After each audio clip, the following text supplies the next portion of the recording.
Well, Ross, thanks for joining us and congratulations. It's been a heck of a week and that's a wonderful result. Yeah, well, I think we'd have been certainly would have been delighted if you'd have taken us back to this time last week, I suppose, before that Havant game.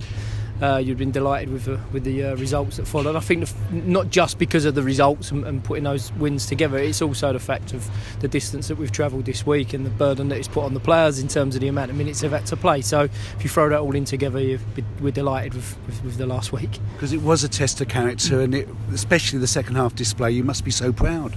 Yeah, we've got a strong belief that we know we're going to come strong, but then we had to also, like I say, take into consideration what week we've been through and how tough it's been on the lads that have played in all of those fixtures. But we were confident that we go toe to toe in these games. In any game in this league, it's always frantic in the first half an hour. In a game like today, it's going to last that little bit longer because there's so much more riding on it. So we were comfortable, or felt like we were comfortable at half time, and probably needed to go that little bit more and add a little bit more quality to our play to give ourselves the opportunity to create a few more chances. And you stayed with the three central defenders at the back, but you changed in terms of Josh Coulson. What was the thinking there? Probably as people wouldn't have expected the change, but when I say that it's with Josh's best interest at heart, I think that's the first thing.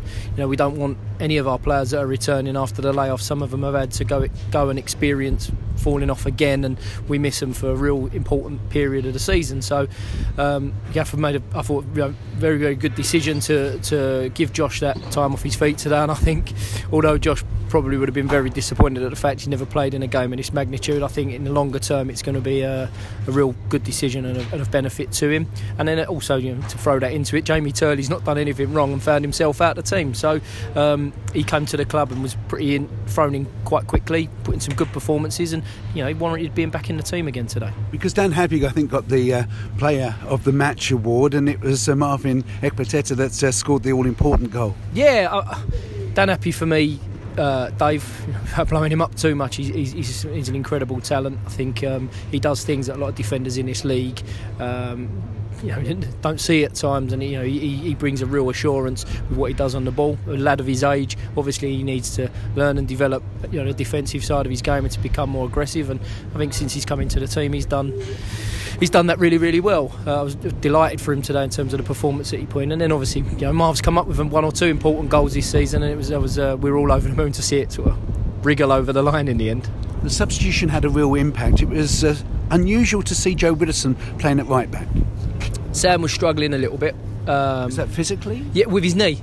And he was comfortable, felt he was comfortable to stay on, but obviously sometimes you need to take that decision out of his hands, and we felt that we'd had a little bit of success down that side of the pitch with Joe Widdowson in the first half, and we felt that James Brophy could really hurt him.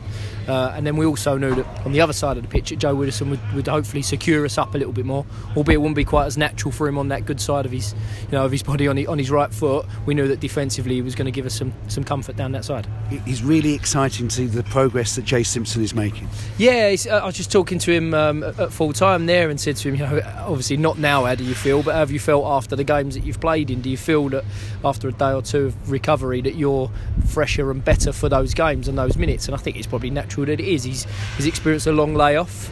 He's experienced an uncertain period as to what he was going to be doing with the next stage of his career, albeit he was training with us. There's nothing like being out there on the pitch, so it's fantastic that we've been able to have him on to get the minutes that he requires to get him closer to the level of being match fit. And I think you saw some Jay Simpson moments out there today of real quality.